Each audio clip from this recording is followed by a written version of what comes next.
So if you're watching this, we're doing another road watch with the traffic lights, with all the roadworks that are going to come through the centre of the town.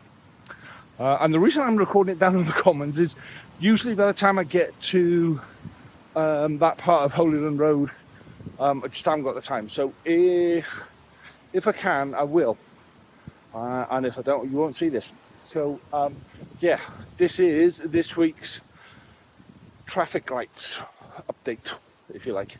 Okay, so I'm going to start recording from up here because this is kind of the next phase where it does kind of run down the other side of the road for the next phase. I'll show you in a second where it kind of crosses over on the road.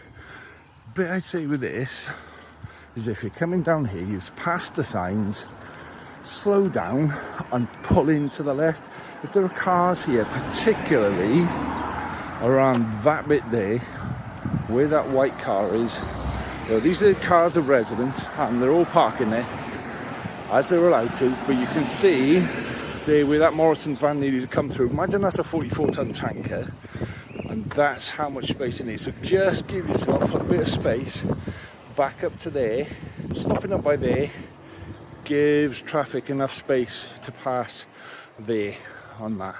Now you can maybe see, I don't think you can actually, there's yellow lines on the other side of the road there, yellow lines in the middle of the road, and as we've said a couple of times, that's where the next kind of development takes place. So you can see here, there you can see we're going to come across here, we're going to go into there, and we're going to go over there, and then we're going to go that and that side there. So that bit there is going to be a real kind of challenge, if you like. So as we walk up and through, we'll have a little look down again, so you can see down the hole there. That's not too deep in all honesty, but you can see there are challenges. What does happen up here is cars get a little bit confused as to which side of the road they should be driving.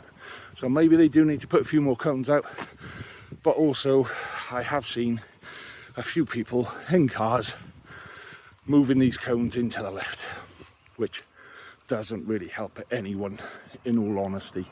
So you can see where preparations have been made for the coming weeks.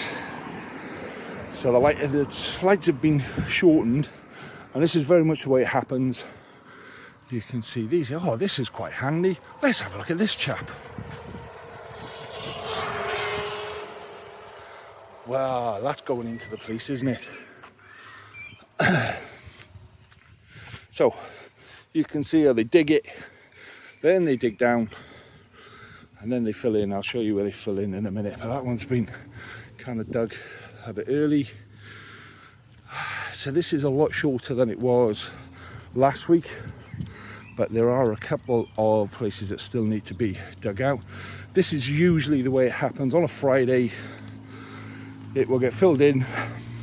Usually on a Friday it gets tarmacked over, but that will get tarmacked on Monday, and then the lights will come up a bit again. So that's good to know. And as you walk down again, you can see all of these have been done. Some of them have been tarmacked. That's ready for tarmacking, ready for tarmacking, ready for tarmacking.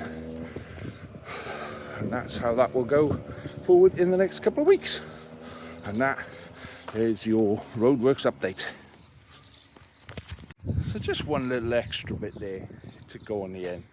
Okay, that's still a 20. Whoever the idiot was, it was just there when I was recording, that decided that he wanted to do 50 going up through there. Okay, that's still a 20.